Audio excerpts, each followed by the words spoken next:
누가복음 9장 28절에서 36절의 말씀을 세번역 성경으로 함께 보겠습니다. 이 말씀을 하신 뒤 8해쯤 되어서 예수께서는 베드로와 요한과 야고보를 데리고 기도하러 산에 올라가셨다. 예수께서 기도하고 계시는데 그 얼굴 모습이 변하고 그 옷이 눈부시게 휘어지고 빛이 났다. 그런데 갑자기 두 사람이 나타나 예수와 더불어 말을 하고 있었다. 그들은 모세와 엘리야였다. 그들은 영광에 쌓여 나타나서 예수께서 예루살렘에서 이루실 일, 곧 그의 떠나가심에 대하여 말하고 있었다. 베드로와 그 일행은 잠을 이기지 못해서 졸다가 깨어나서 예수의 영광을 보고 또 그와 함께 서 있는 그 두 사람을 보았다. 그 두 사람이 예수에게서 막 떠나가려고 할 때에 베드로가 예수께 말하였다. 선생님, 우리가 여기서 지내는 것이 좋겠습니다. 우리가 조막셋을 지어서 하나에는 선생님을, 하나에는 모세를, 하나에는 엘리야를 모시겠습니다.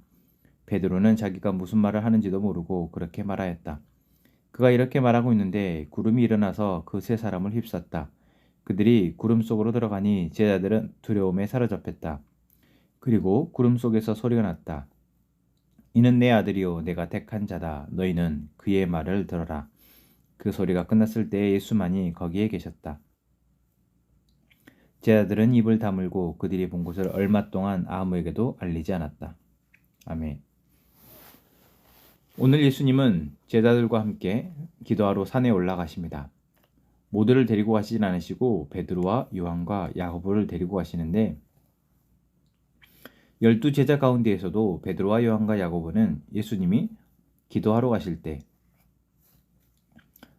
또는 특별히 모두를 데려가지 않으실 때 꼭 데리고 다녔던 지금으로 치면은 수제자라고 생각할 수 있겠습니다. 그런데 재밌는 것은 예수님이 가까이 데리고 다니시고 수제자라고 생각할 만한 베드로와 야고보와 요한이 예수님과 함께 기도하러 가서는 잠을 이기지 못하고 항상 잠들어 있다라는 것입니다. 예수님은 기도하시는데 오늘 본문에서 예수님의 모습이 변하고 그 옷조차 눈부시게 휘어지고 빛이 났다라고 이야기합니다. 그래서 우리는 이 사건을 변화산 사건, 예수님이 변화하시는 산에서의 사건이라고 부르기도 합니다. 이 본문이 왜 이 복음서에서 기록되어졌을지를 한번 생각해 보는데 이 본문이 있기 전 예수님은 누구든지 나를 따라오거든 자기를 부인하고 날마다 자기 십자가를 지고 나를 따라야 한다 라고 말씀하셨습니다.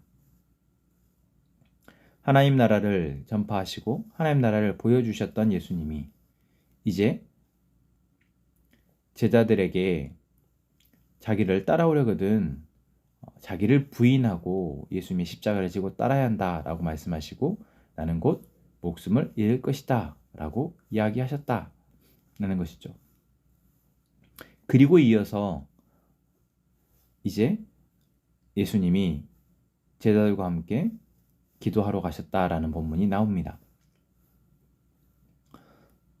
제자들이 자고 있는 동안 예수님은 모세와 엘리야와 함께 더불어 예루살렘에서 이루실 일, 곧 예수님의 떠나가심, 다시 말하면 십자가의 죽으심에 대해서 말하고 있었다라고 성경은 기록하고 있습니다.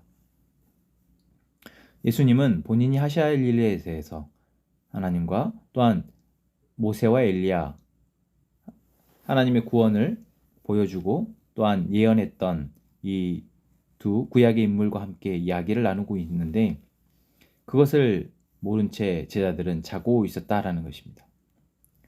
또한 성경은 베드로와 그 일행이 잠을 이기지 못해서 졸다가 깨어나서 예수의 영광과 그 함께 서 있는 두 사람을 보았다라고 이야기하는데 예수님과 그 두 사람을 본 제자들의 가운데 베드로는 이렇게 말을 합니다. 선생님, 우리가 여기서 지내는 것이 좋겠습니다.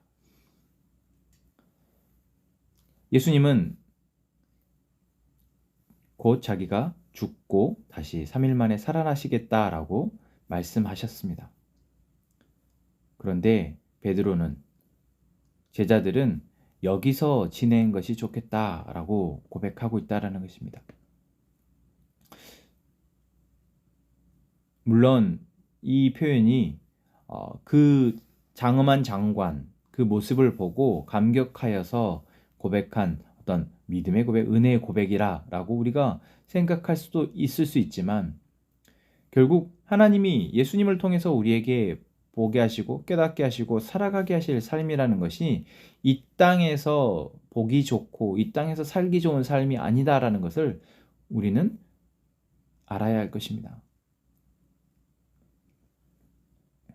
성경은 베드로의 이런 고백에 대해서 베드로가 자기가 무슨 말을 하는지도 모르고 그렇게 말하였다라고 표현하고 있습니다. 참 재밌지 않습니까? 성경에 이러한 표현들이 나오는 게 참 독특하고 재밌습니다. 그리고 이것은 무엇을 말하고 있습니까? 제자들조차 여전히 예수님의 그 말씀을 이해하지 못하고 있고 이 땅에서의 삶에 연연하고 있고 그것을 기대하고 있다는 것을 보여줍니다. 마치 지금 이 시대 우리들처럼요. 그러나 그 말에 이어서 구름이 일어나서 그 세상을 휩싸고 그들이 구름 속으로 들어가고 그 제자들은 두려움에 사로잡혔다라고 성경은 이야기합니다. 하나님의 역사가 그들 가운데 일어날 때 그들은 두려움에 사로잡힙니다. 왜 그럴까요? 우리는 우리의 일상이 깨어지지 않고 우리가 바라고 원하는 대로 하나님의 일이 우리에게 도움이 되기를 원하지 우리는 우리의 일상의 변화나 또는 내가 바라거나 기대하지 못하는 바로 뭔가가 일어날 때 그것을 우리에게 두려움에 사로잡히는 것입니다. 마치 거라사 지방에 귀신 들린 사람을 군대 귀신을 쫓아낼 때 돼지떼에게 들어갔고 그 돼지떼가 죽는 모습을 보고 그 마을 사람들이 두려움에 사로잡혀서 예수님에게 떠나달라라고 얘기했던 것처럼요.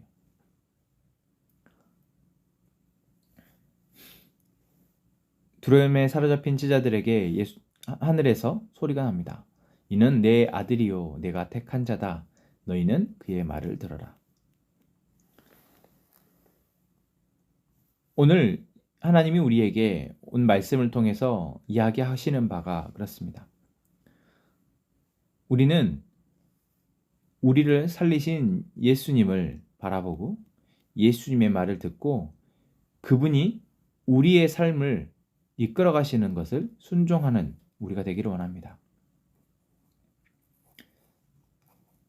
어제 말씀에서도 그랬지만 우리가 예수가 우리의 중심이 되어지지 못하고 계속해서 예수를 통해서 또는 하나님을 통해서 어떤 신앙의 행위들을 통해서 우리가 바라는 것들을 계속해서 꿈꾸고 이 땅에서의 삶의 풍요와 평안과 기쁨만을 추구하려 한다면 우리는 어느 순간 예수님을 잃어버리게 될 것입니다.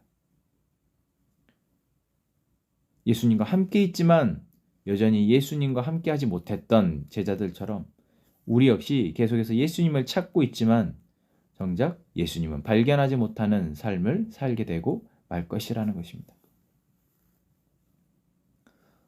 오늘 이 시간 우리가 정말 예수님이 우리에게 주시고자 하는 것이 무엇인지 분명히 알고 예수님과 함께하는 그 기쁨을 누리며 내게 주어진 오늘의 하루 가운데에서 하나님의 뜻으로 순종하며 살아내는 그리고 하나님 우리에게 주시는 것에 기뻐하고 감사할 수 있는 우리가 되기를 소망합니다. 기도하겠습니다.